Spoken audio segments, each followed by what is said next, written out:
Thanks for rejoining us. We'll go ahead and get started with our first panel after lunch, Intelligence and Technology, and I'm proud to introduce to you the moderator, one of the Clements Center's closest partners in crime. That's a metaphor, not actual. Adam Klein, the director of the Strauss Center for International Security and Law. Thank you, Paul. Thanks to everyone who's here today. I want to recognize all the staff members from the Strauss and Clements Centers who have worked so hard to put this together, and all of our speakers, many of whom have traveled from far away to be here and to inform our community at Texas, and we greatly appreciate that. Admiral McGuire, in his introduction, talked about the fundamental topic of today's event, how to lead without over-reliance on military force. If we are to avoid using military force, we have to detect, prevent, and deter hostile acts. And technology and intelligence are essential for doing all of those three things. To detect and prevent attacks, we use technology to intercept communications, to analyze data, to screen travelers and identify known terrorists, and for many other purposes. And we've seen that failures to detect and prevent attacks lead to war, force us to rely on the military instrument. 9/11, of course, was a searing example, and more recently, the October 7th attacks, where Israel relied on a screen of technology to protect itself from surprise, and ultimately that failed catastrophically. Second, to deter. And here I'm thinking of the principal deterrence challenge that the U.S. military is confronting in the Taiwan Strait vis-a-vis the People's Republic of China, something that we heard from our earlier speakers about. And there as well, technology and intelligence are decisive. Indeed, it is largely a technology competition that will determine who will be in the stronger position if war comes, as both sides seek to win without fighting by gaining technological supremacy and thereby persuading the other that it can't win. The technologies in that domain that I'm thinking of include military technologies like drones, military AI, missiles, space systems, advanced position navigation and timing systems, and cyber. And then, of course, there's our civilian tech economy, chips, rare earths, magnets, and many other technologies that have been in the news in recent weeks that have dual military and civilian purposes and thus could potentially be decisive in that conflict. Secretary Gates painted a sobering picture of the U.S. position in the world, but in this area there's cause for optimism. Many of the other tasks, the non-military tasks that we've talked about, like strategic communications and providing civil services in war-ravaged foreign societies, are not things that draw on natural American strengths necessarily, and thus we've struggled to do those things effectively. One thing Americans do really well is make money. And so our competitiveness in the business environment and innovating and deploying new technologies actually gives me great optimism. And so for that reason, I'm ready to go, raring to go, and I'm going to introduce the three true experts that we are very fortunate to have with us today. First, and I'm going to summarize their bios, otherwise we would use up the remaining 56 minutes and 26 seconds just talking about them. Professor Alexandra Sukalo is an assistant professor of national security affairs here at the University of Texas at Austin. She's a historian of Russian and Eastern Europe, and in particular, Russian and Soviet intelligence and security services, the Russian and Soviet military-industrial complex, and their nuclear and ballistic missile programs. She's working on a book manuscript on the Soviet Union's domestic intelligence and security services under Stalin. That'll keep you up at night.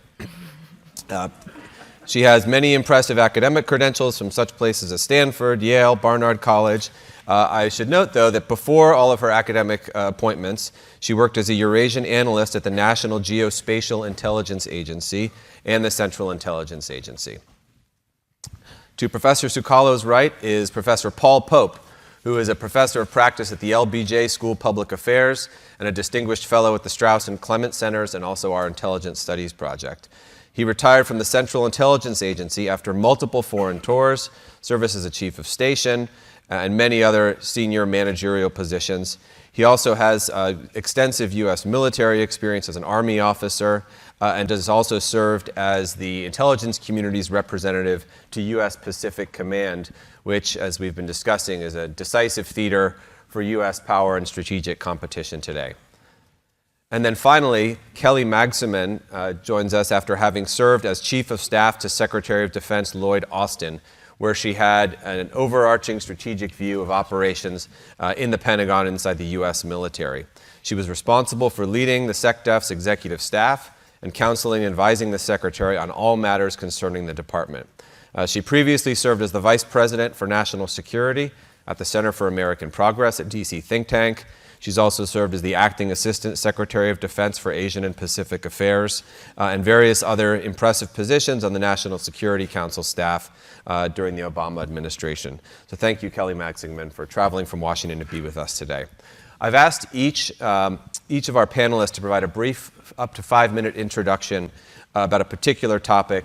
So first, Professor Sukalo on the use of artificial intelligence in the intelligence community.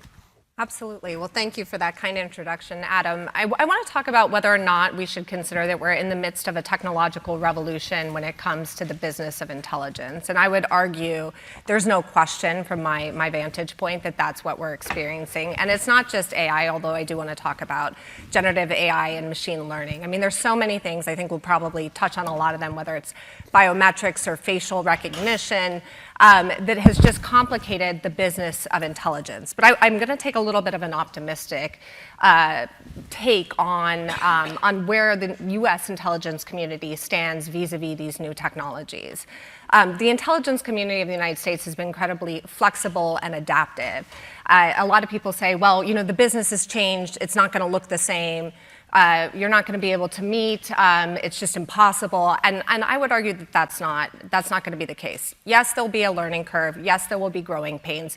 But the reality is the U.S. intelligence community has proven time and time again its ability to adapt and to adjust to a very, very complicated and hostile environment. I would add, too, that it's not just the U.S.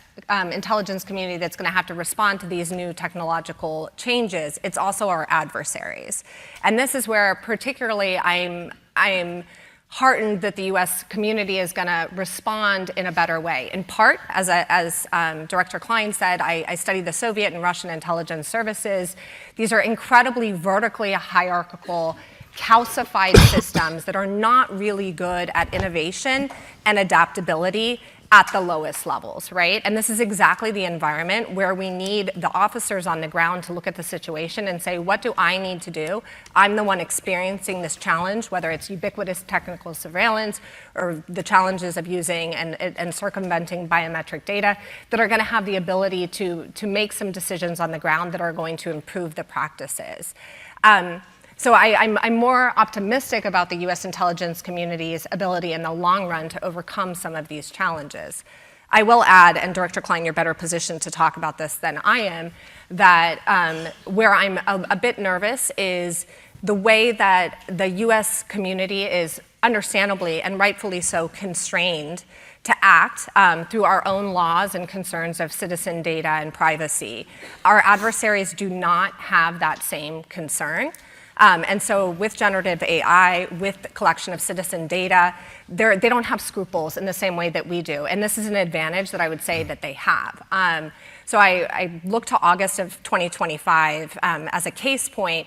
The Yandex, which is Russia's Google equivalent, has a home surveillance or a home assistant very much like Alexa. It's called Alyssa, right? It's not as good.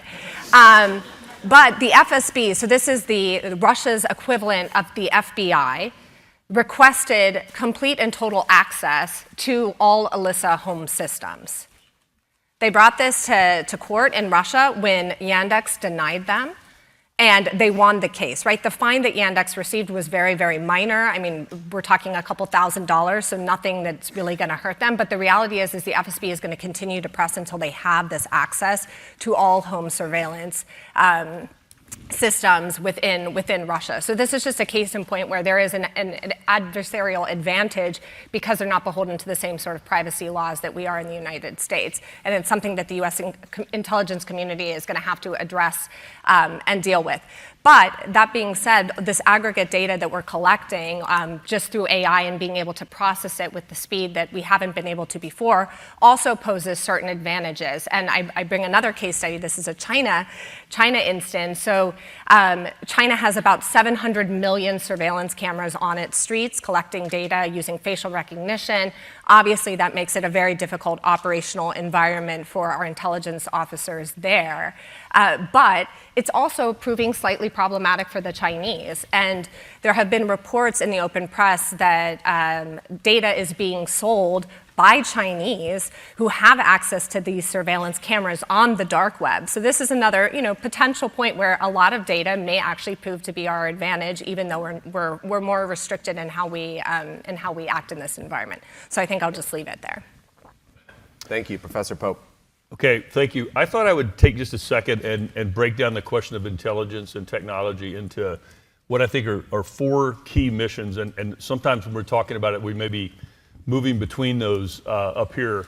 And so as I was thinking about it, I thought it might be worth breaking them down. So the first one is, and we were just talking about this, exploiting emergency technology to do our job in the IC. For example, harnessing generative AI to look at terabytes of data from open source. That's one. But another one is to know, understand, and warn about what our adversaries are doing with these technologies. And that requires collection strategies and intentionality and not only technology, but people. If you're in my class, raise your hand, would you? So it involves those people. And it also involves a third thing I wanted to raise was, and then we can come back to each one of these, a really important piece to talk about here is counterintelligence in this era. All of these technologies present new threats to us, new threats to infrastructure, and the way we have advanced and the speed that we've advanced. I mean, I don't know if we want to call it a revolution or it was called technological ferment or it's kind of permanent whitewater on technology. I think it's closer to a revolution. It has created something, a term I learned a long time ago is attack surfaces. We have new attack surfaces. It's not just that they have technology. Our use of technology creates vulnerabilities that weren't there before. I'm going to digress with an example. This shirt requires collar stays. And I realized yesterday I didn't have any collar stays in Austin, so I'm like, okay, I can make them out of cardboard, adapt and overcome. I was a case officer. and then I thought, you know what? I wonder if Amazon could get me some collar stays here.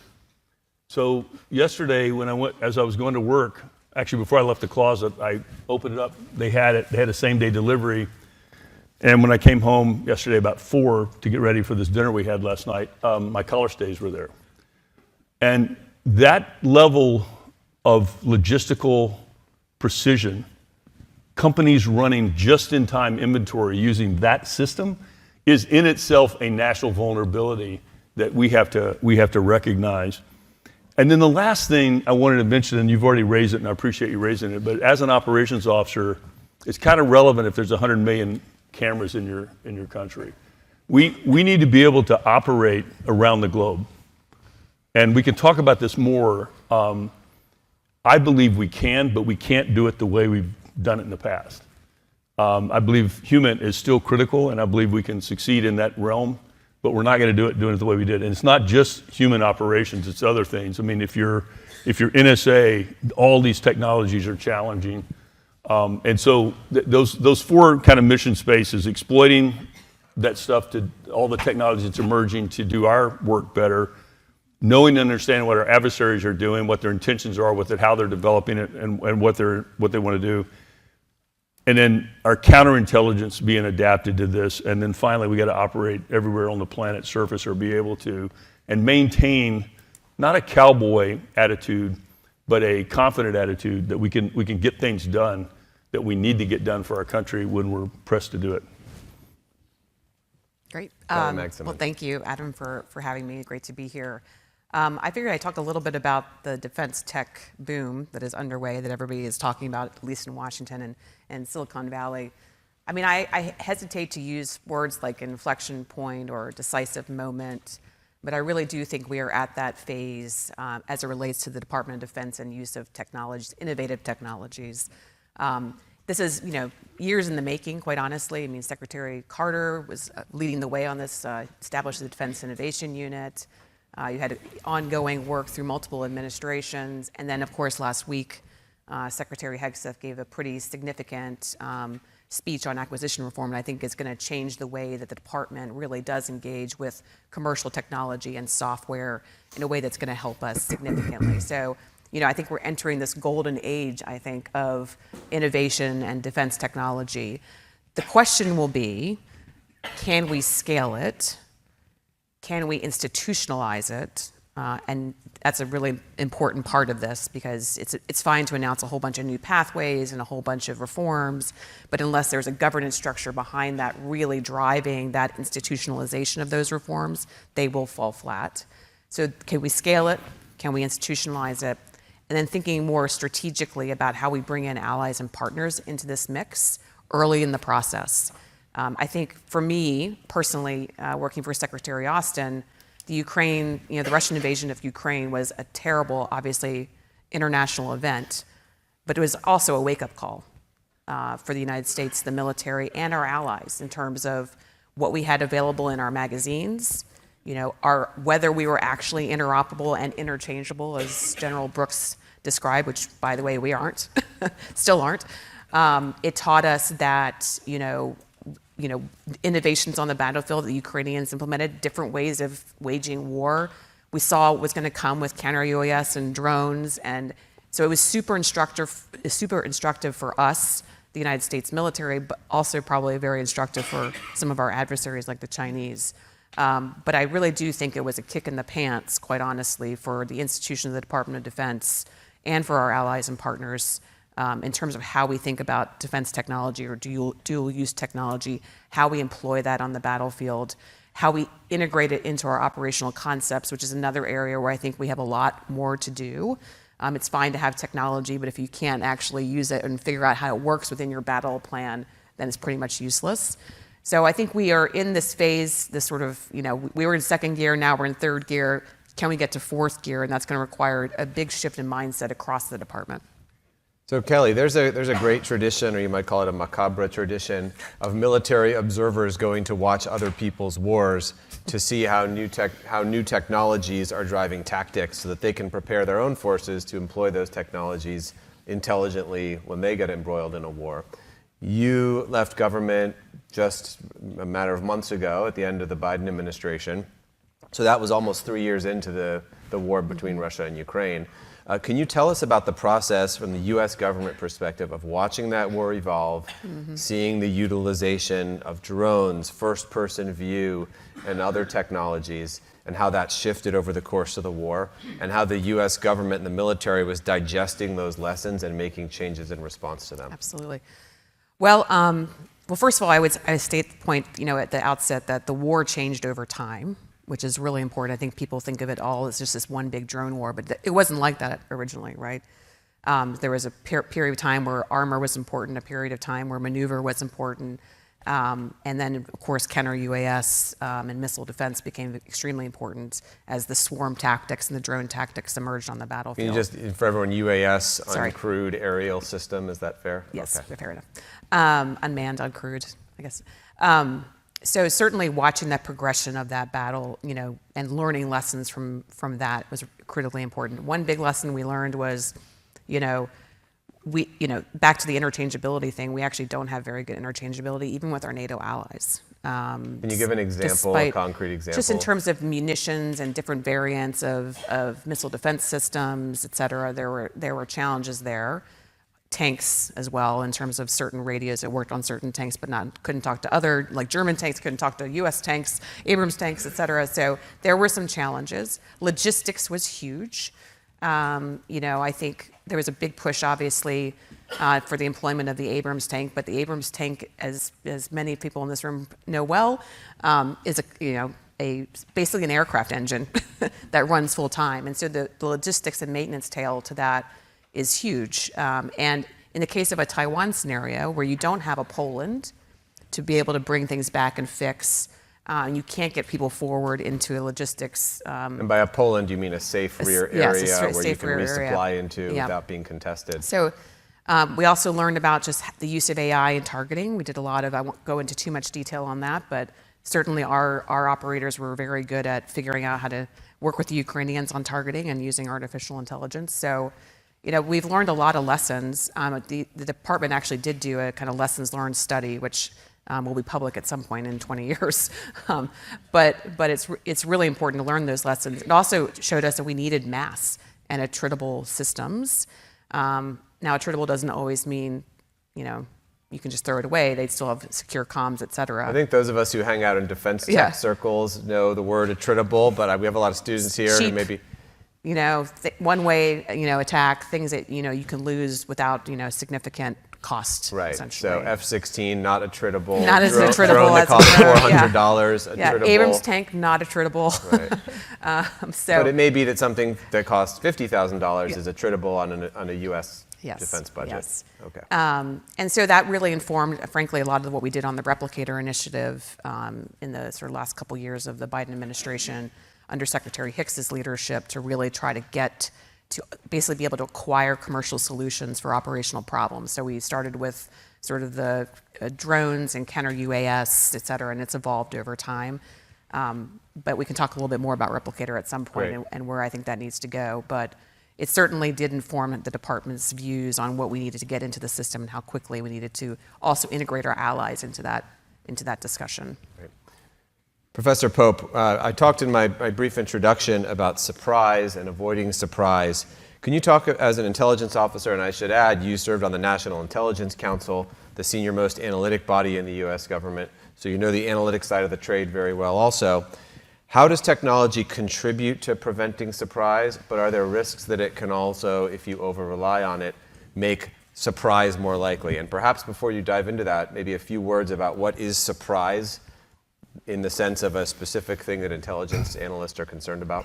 Yeah, surprise is when something happens that you weren't expecting. Okay, there you go. It's technical definition. That's the technical definition, and it's actually the right definition because when it's used often in the field of intelligence, what people think is that if you get it right, if you see things, if you observe things, if you write about things, then you won't be surprised. And surprise depends on what you expected, not all of those things. So it's a very interesting question, a great question. I read some things after February 22 that said there will never, ever be a surprise military attack again. We now have the ability to do all this stuff, with open source, and we have human sources, we have this, and it's just not possible to do that. And first of all, I was very proud. You saw my question I asked earlier to General Walters about how the IC performed during that period, but I never thought that it meant the end of surprise. And another point about that is that by the time that happened, not by the time the invasion happened, but by the time the revelations were happening, we were not analyzing a mystery. We were not saying, will Putin decide to surprise? In my opinion, we were analyzing a plan that was in play. And it was a secret, not a mystery. Okay, so that's an important kind of distinction. But then we have October 7th comes along, and you have very much technology woven into the causes of that surprise. You have cameras on top of walls. You have the walls themselves. You have automatic guns. All of these cool things, I think, led to the sense of belief that this really couldn't happen. And pervasive collection of signals and communications. So we know everything that they're doing. We know everything they're up to. And so the point I would make just about this is, bottom line up front is that the surprise is not dead. It's not over. It's going to, I actually think, a dedicated effort to look at surprise and denial and deception in the era of generative AI and this new technology would be a worthy cause for the IC to think about doing. And I'll just end with a couple of things about this. One, AI cuts both ways. They got AI and we got AI. So they can use that in looking at our patterns, looking at what our expectations are, things like that. As I said, the technology dependence can increase kind of flawed expectations. It can change your expectations in a way that's dangerous. And I already mentioned in my introductory comments this attack surface. There are just more things that we can be surprised about because of our dependence on the technology. So anyway, I just think that surprise is definitely not done, and there's actually a lot of minefields in the adaptation of new technology. Now, let me say one thing. It helps dramatically to decrease, I didn't answer part of your question. It does, in fact, it's a great tool, all this technology, for reducing uncertainty in certain areas. To use it as an analytic tool to look at large volumes of data, for example, in your indication and warnings list. All those things it's going to be harnessed and used, but we just need to avoid dependence. So to give an example, video footage of an uninhabited desert. When does a vehicle move across that? You can have a human sitting there with their eyes held open by toothpicks watching that, or computer vision can solve that problem for you very quickly and do alerts and make that task much simpler. But it's the complexities of human affairs where these systems maybe are less helpful. Professor Sukalo, did you want to jump in on that? Yeah, and not to this. It was going to become a conversation. We knew this was going to Reverse. happen. Not to totally challenge what you said, Paul, because I agree. But I do think the type of surprise. There are certain types of surprises that are going to be less likely now, or if not impossible. So, for example, I'm a historian by training, so let me put on my historian's cap. If we're thinking about Hitler's attack of the Soviet Union, Stalin knew. I think we know that he knew. We have the evidence. But the point is that amassing of troops was a surprise. The scale of the attack was a surprise. I think with technology like the profusion of low Earth orbital satellites now, once again, as an imagery analyst, I remember, we would catch the Russians doing all sorts of things to try to hide what they were doing, but our collection was limited, so there'd be a gap, and we're like, oh no, we'd get another collection, and the whole thing would be gone, and we'd be like, well, that sucks, right? We don't actually know what happened. We knew they were doing something, but then we didn't catch the rest of it. Now, with these, just how easy and how cheap it is to have these kind of platforms in low Earth orbit, it's just going to be that much more difficult. And I don't know if one of my students is here, Ryan, but he's an active duty Army officer, and I was talking to him, as one does, about the Suwalki Gap, and he had served around that area, and I said, Ryan, in Poland, Lithuania, right? So this is one of these weak points that we potentially have if Russia was going to attack NATO. It's kind of been an area where it's just been harder to defend. And I said, well, what's the deal now? And he said, first of all, Russia, they're all in Ukraine. So they went from, and I don't want to give the numbers, but, so many thousands of troops now to, half that or less or whatever. And secondly, we would know so far in advance if they started to move towards that, right? And part of that has to do with this kind of technology. So I think that surprise is still possible. I'm not saying that, but I think sort of the scale of, and February 22 is a perfect example. You can't hide the large movement in the Army, but you don't need generative AI that's been the case. No, for if you look at 73, though, just as an example, and I've studied these surprises, contrast to the Israelis knew that you mean the Yom Kippur War? And Yom Kippur War, the Egyptians and Syrians were on the border with bridging equipment, and they had all the information, but they just didn't believe that they would choose to do it. So taking away, reducing uncertainty, this is where I was saying the technology can help you. Where are the regiments of the Russian army? That kind of question can be answered by this. The mistake will be if we allow ourselves to be shaped in our expectations. So it's going to be interesting to see how this plays out, and I think the IC should be very, very focused on denial, deception, and surprise. Kelly, do you have any thoughts? I know you do some work on AI in DoD.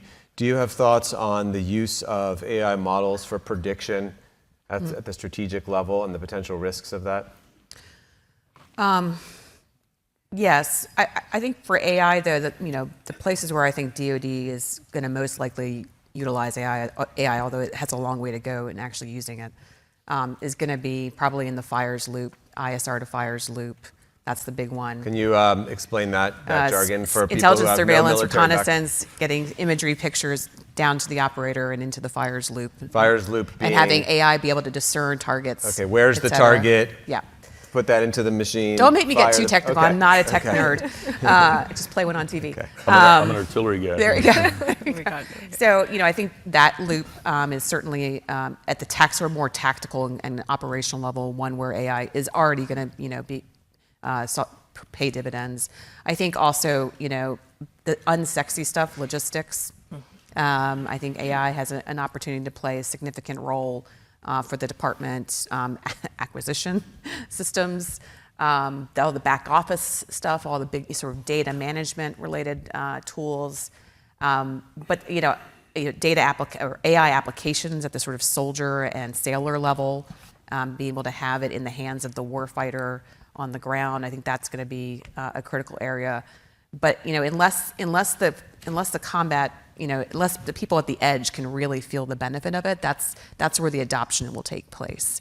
And that's where we saw, in particular with the Maven program and others, like they need to see the actual benefit to it before it actually becomes a systematic uptake. Let's talk about using AI and also coping with AI in human intelligence. This is, as you said, a real problem for our operators overseas. It's not just surveillance cameras, it's what's known as digital dust from all the devices that you carry or don't carry around on your daily business, and that is incorporated into things like your vehicle that you may not even be aware of. And so it's easy enough to say, leave your phone at home, but if you're the only person out of 1,000 leaving your phone at home, that's also quite a tell. So Professor Pope, Professor Sukalo, you both have worked in this field. How are we going to cope with digital dust? Do you think we're ready for that? And are there other ways in which we're incorporating technology to improve the human side of the house? Go ahead. No, you could. I was going to say you go first. So You yeah, take that this guy right here is pretty amazing. It's a tracking device. If you're totally out of pattern, if you don't have it with you, and if you do have it with you, you can be tracked with precision.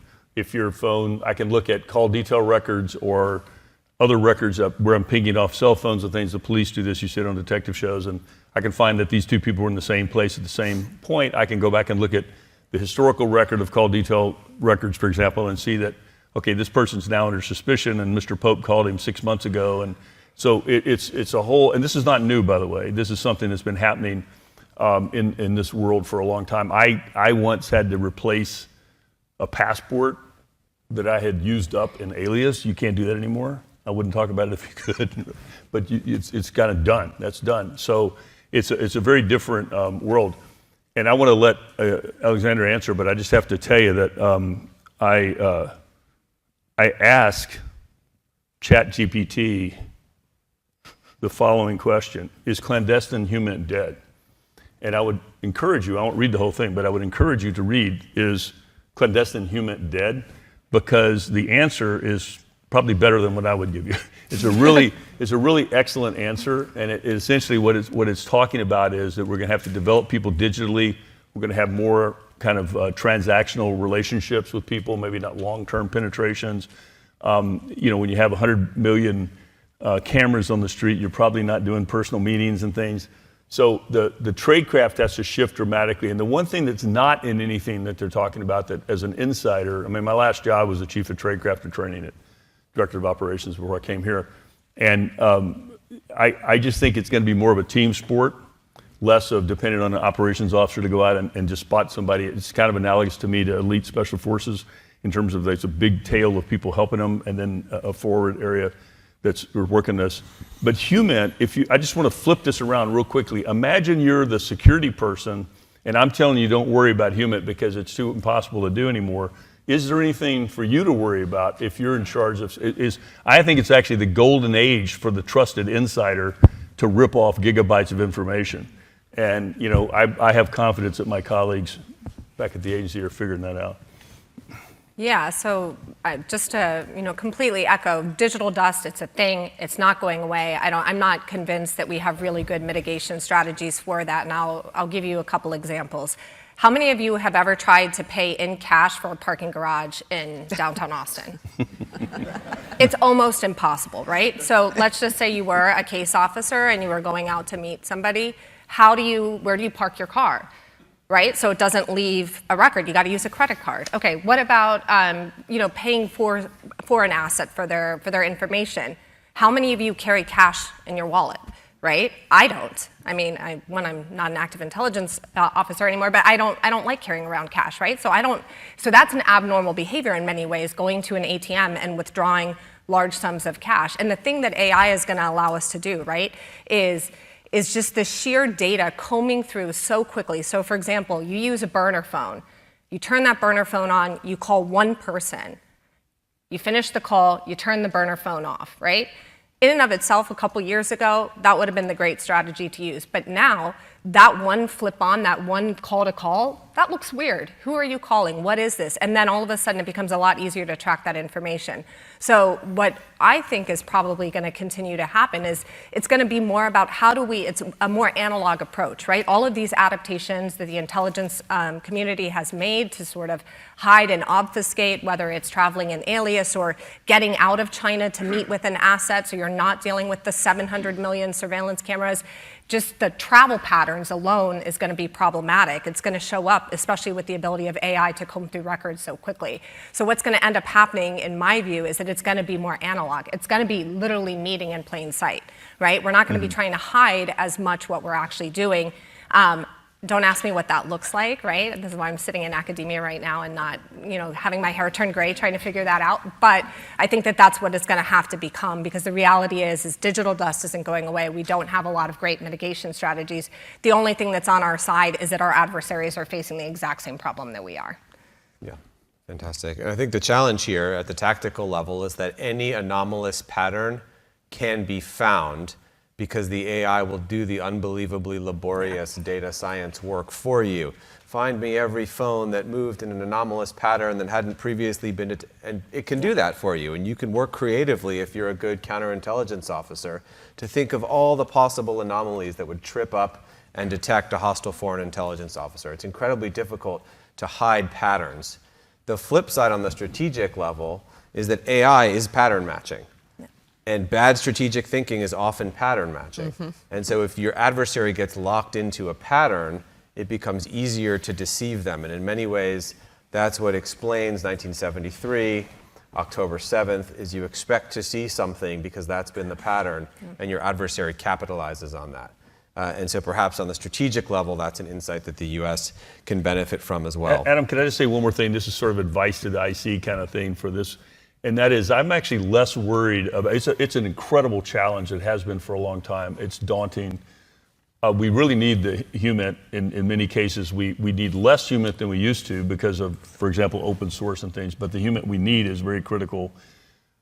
But what I'm more worried about than the creativity of our officers to figure out how to go get the intel is sort of the adapting organizations in terms of what do we think those officers are supposed to do? In other words, what's the culture rewarding them for doing? Yeah. And have we aligned all the reward structures, the hiring, the selection of officers for this new world? And I think that's something that's going to still take a little bit more time to redo a bit. Yeah, just to add to that, I mean, the risk of doing 100 approaches to try to get one great, that's not worth it, right? Because kiss a lot of frogs to get a prince. Yeah, it's just not. It maybe is not worth it anymore. But what you need is that Tolkachev, right? You need the insider. That all you need is the one really good recruit, and it's going to have to be like, how do we work smarter, not harder, and then how do we reward our intelligence officers for going after the really hard targets that actually have value? Exactly. Kelly, let's talk a bit about defense tech and attritable mass, as the jargon goes, stuff that you don't mind having blown up, I think is the layperson's way to put it. Specifically in the context of China, everyone is looking at this 2027 deadline that Xi Jinping has given to the People's Liberation Army to be ready, whatever that means, to take Taiwan by force if necessary. Deputy Secretary Hicks created the Replicator Initiative, which has a very cool Terminator-sounding name. First, can you explain what that is, but also how it fits, and Hellscape, perhaps, its sort of cousin, and how that all fits into the strategic picture? And then we can zoom out and talk about the defense tech industry's readiness to meet it. Oh boy, it's a lot. It's a layered question. Okay, start with there. the first part, and then we'll do the second part. So Replicator Initiative that we introduced was basically a way to get commercial solutions for an operational challenge and trying to create a mass of a system, right? So numbers, thousands and thousands of drones or counter-UAS systems. We did not yet reach those numbers, but we're getting there. It has now been subsumed under a different program under the current administration. So I don't know actually where it's going to go in terms of the I think generally the vision is if China comes across the strait, there are going to be thousands, tens of thousands, hundreds of thousands of drones and seaborne drones and undersea drones and other things friction. going to smash into them and slow them down. Exactly. But obviously we need it in a significant mass for it to be effective, and we have not yet achieved the scale, I think, that we need to be at. Hopefully these new reforms will help with that if there's money behind them and, again, institutionalization behind them. In terms of, I agree with Secretary Gates. I do think that, the Davidson window of 2027 is a thing that the department has to be prepared for, and obviously that's the sort of initiative behind the replicator effort. But it's going to be a combined fight, right? It's going to be space-based systems, it's going to be cyber, it's going to be drones, it's going to be submarines. You need to have a mix of both exquisite and attritable systems in the event of that terrible conflict ever emerging. And what we've realized is the thing that scares the Chinese the most about us is actually, again, going back to allies and partners, it's the ability to bring capacity to bear that complicates their field of vision. So if you've got the Australians in the game, you've got the Japanese in the game, others in the game, that's much harder for the Chinese to contemplate fighting a multi kind of front war with multiple folks in the mix. So the AUKUS initiative, as controversial and challenging as it was and continues to be, the Chinese paid attention to that. And just to give background, that's Australia, UK, US, working together to get Australia nuclear-powered attack submarines. Correct. Which is a very unusual step for the United States to take. Nuclear-powered, conventionally armed submarines, as we like to say. But part of that was also Pillar 2, which was all about how can we do things in autonomy, in hypersonics, in space, et cetera, collectively as allies to build our capacity out. Pillar 2 has not gone as quickly as I had hoped it would go, but I think it's going to get some new life under the current administration, so that's good. But more importantly, we have to start thinking differently about deterrence and where the defense industrial base and defense technology sits in that deterrence space. So, for example, General Brooks and I were talking in a previous session about shipbuilding as an example. We have lots of historical and legislative constraints on shipbuilding, both here in the United States, but also internationally. We have the Jones Act, we've got all sorts of laws on the books that need some reforms. We do not have the capacity to match China on shipbuilding. Like Secretary Gates talked about that earlier this morning. So we are going to have to leverage our allies when we have to start doing it now, because ships don't emerge overnight. But those shipyards also need to be smart shipyards, things that employ robotics and additive manufacturing.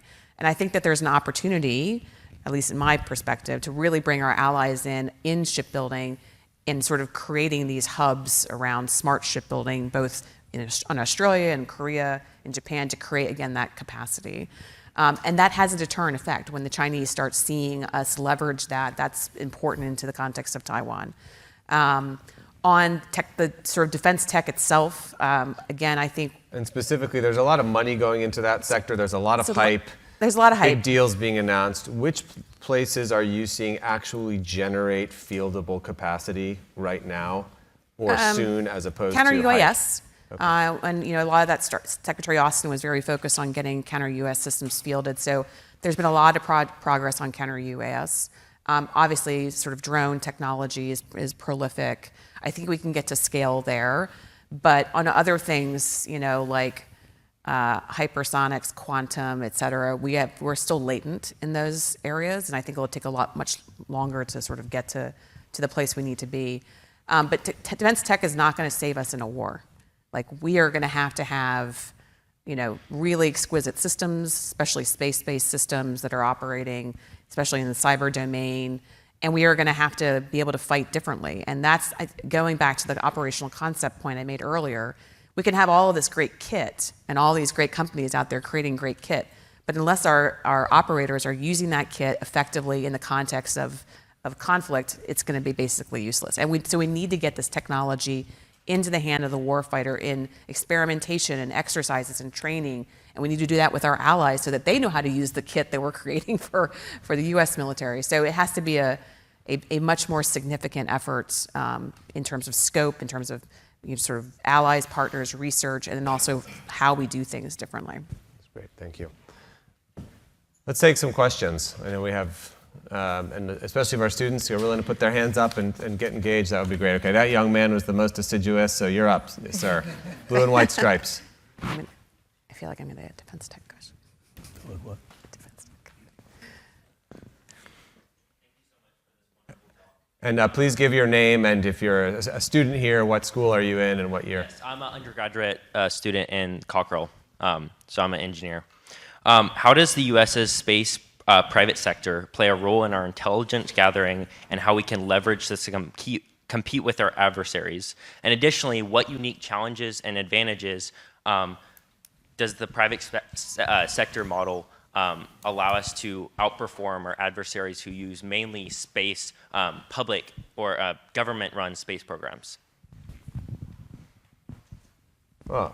I think space is an area that's changed just unbelievably. I remember being read into the fact that we had imagery and how classified and sensitive it was and everything, and now it's, there's so much commercially available launch capability, that kind of thing. But I also think that so the biggest advantage is cost and scale. We can do that and sort of outsource it. But I also think that whole area of space and imagery and other sensors in space is an area where the United States had a tremendous advantage in the world, and the Earth has flattened a lot with regard to that. In other words, it is more accessible to everybody else now and less of a unique advantage for the U.S. So we're learning, if you're at NGA, the default position now or at NRO is to, if you can lease it, then you do that. We don't have to build a special program for it. But it is not a one-way street. We're getting all the benefits. Yeah, I would just add that what it has enabled in a very positive way is that when we're using those national technical means, those government-built systems, we're using them in a very targeted way to get at certain things that we can't necessarily get at commercial. And I think that's the biggest thing is redundancy. Like if we can get it in commercial, we should be using that. I would add too, and this maybe goes more to the warfighter, but this expectation that whether it's comms or GPS or whatever else, that if there is a conflict, we need to be able to operate without those systems. And I think the US has an advantage in that, but it is definitely kind of a brave new scary world. It's returning back to a way where you got to know your own navigation, Kelly, you're better positioned. Yeah, absolutely, and that's investing in space resilience is critical for exactly those reasons. And yes, I agree, our advantage is significantly eroded. But the commercial, space industry is really important. Everything from launch to sensors to data to satellites, et cetera, to your point, we can lease some of those things. The technology's all being created in the commercial sector. Weirdly, it's actually easier to cooperate on some of these things with allies and partners than you would imagine because it's commercially driven. So, for example, I think about the Indian commercial space sector. We can do actually a lot of things with the Indians on commercial space that we probably couldn't do in a defense context. So we can leverage their capacity. So there's just interesting opportunities, and certainly, listen, SpaceX is launching half of our stuff right now. Now, do we need more than one SpaceX? Yes, we do. I do think there needs to be a much more healthy space architecture in the United States that's commercially driven.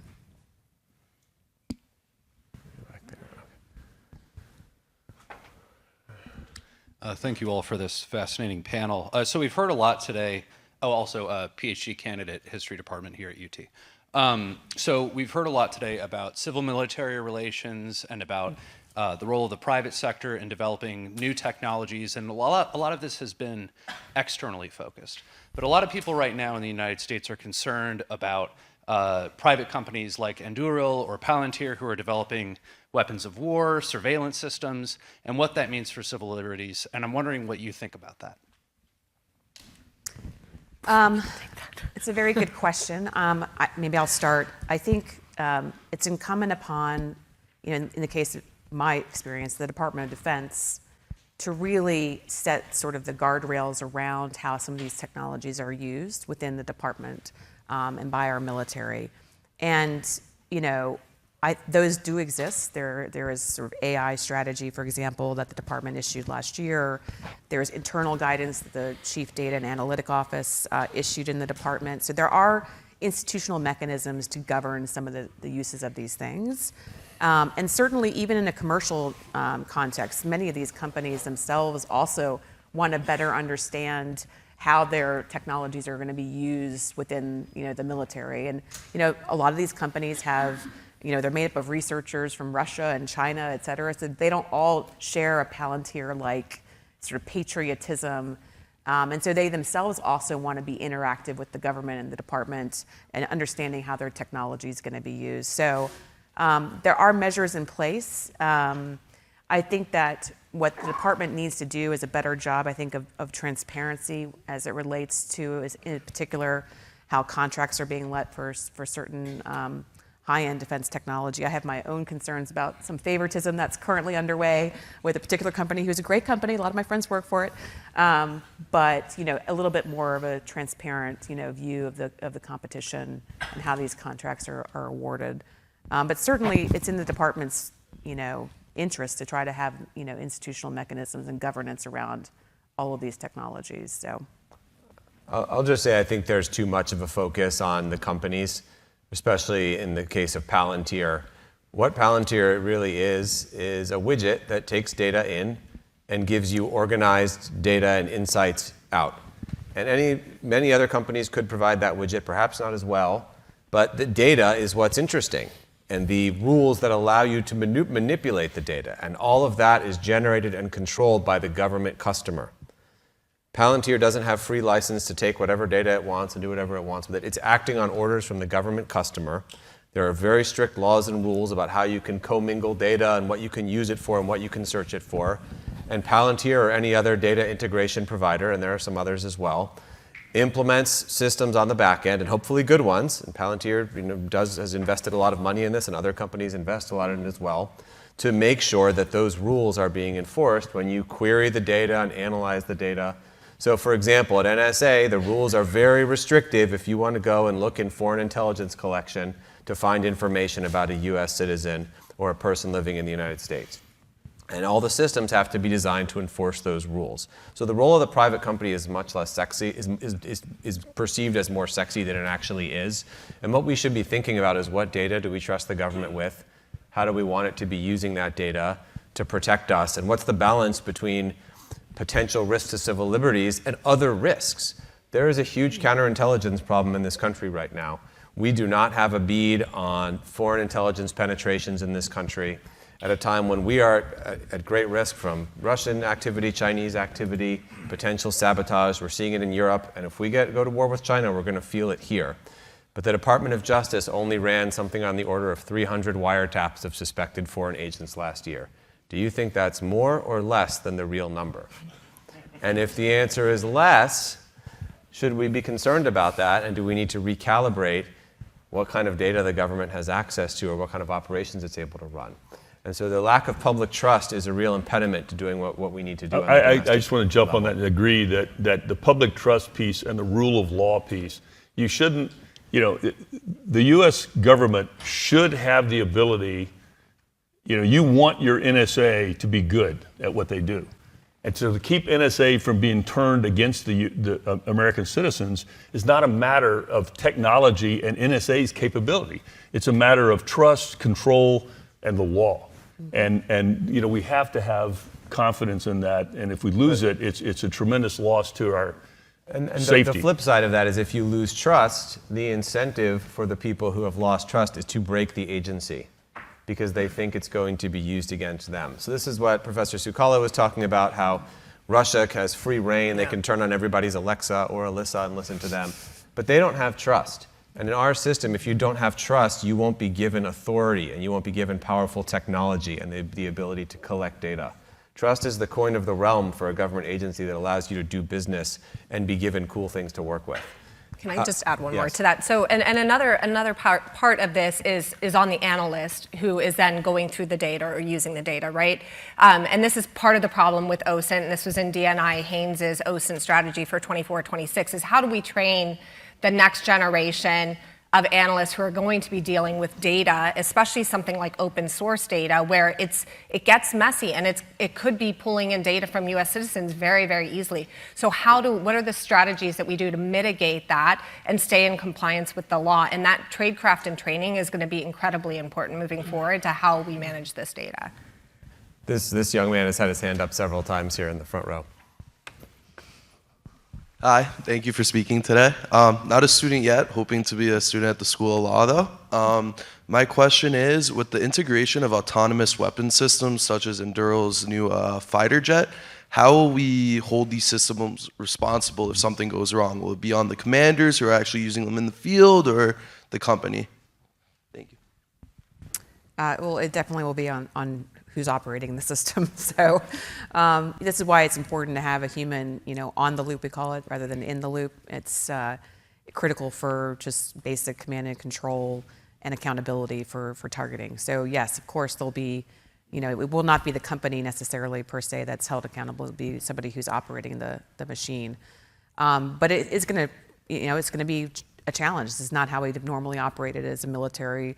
And so again, going back to the point about operational concepts, training, and doctrine around all of these new technologies, we have to put that in place. We can't just sort of like throw the technology at the military and say, go do it.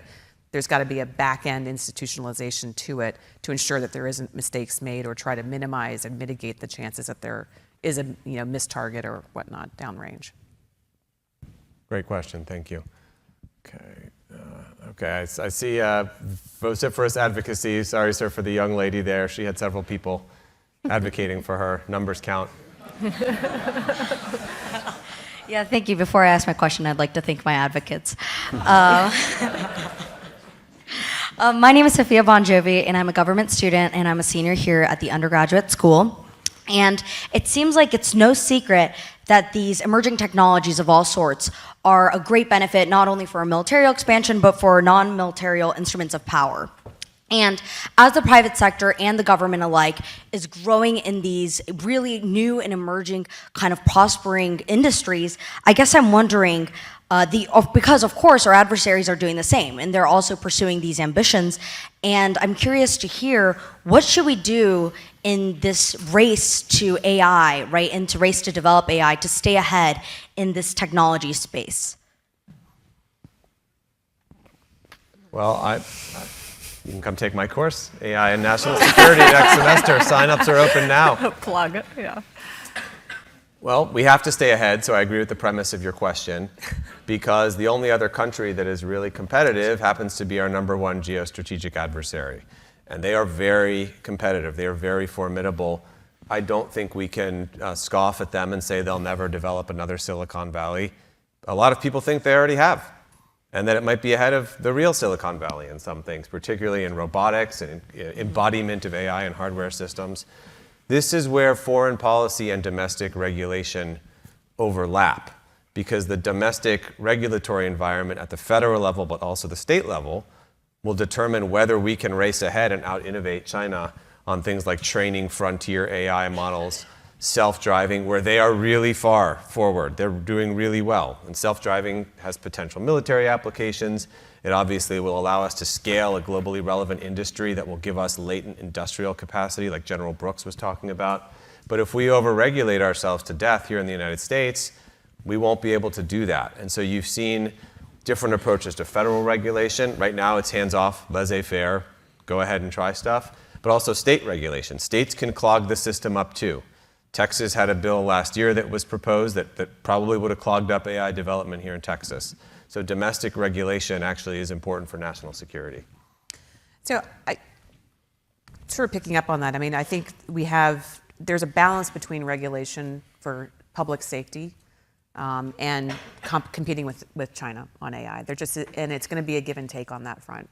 I personally think that there needs to be not just a hands-off approach to just letting the generative AI companies go off and do what they want. I think that's great, but I do think the U.S. government does have to have some sort of safety standards, et cetera, for public safety. I mean, the Chinese aren't doing that, acknowledge that, but I do think it's in our interest as a society to have a little bit of control over some of these technologies. Not stifling them, that's not what I'm saying, but at least some level of control and dialogue on their use and their development. I think there's a big debate about open model versus closed models, in the artificial intelligence domain. The Chinese have clearly leaned into the open model system is because they're trying to get a bigger user uptake in terms of other countries around the world. We tend to like to, hoard our technology and be exquisite, et cetera, and have closed model systems, and there's certain benefits to that from a national security perspective. So there are all these debates and dialogues going on in real time, and it's happening so quickly. I mean, just in the last 2 years, I started using ChatGPT. The first time it came out was 2022, the first one. And I was like, oh, this is kind of like a really nice Google. I was like, okay, this is great. Wikipedia. Yeah, it was like, yeah, we all were on our phones trying to figure out if we could use it for anything at work. But now, now you go on to your point on ChatGPT, it's insane. The capability, the leap that has happened within a short period of time. And I fear that we haven't put in place as either a government or as an international society any kind of structures around that. And we certainly haven't actually leaned into any public policy solutions for the massive economic disruptions that are probably going to come our way. And there's debates about how big those disruptions are going to be. But I do think that there's, even as we're competing with China, our government has a responsibility to our citizenry to really ensure that as these technologies are developed and adopted, that there are some safeguards in place to ensure that we don't have catastrophic failure. I just want to add one quick thing to that, and that's counterintelligence. So there's the motivation to protect or to regulate this, and then there's the interface between AI and really sensitive things that we're doing. And we may be creating new sensitive things that aren't even tied to, say, weapon systems. And we have, I don't know that the company's proprietary motivations to protect their stuff will be adequate to what the Chinese can bring to bear against that. So that's going to be another thing to think about is what part of the AI development and where it interfaces with actual problem solving becomes something we have to protect from a national security perspective. Please join me in thanking our speakers today.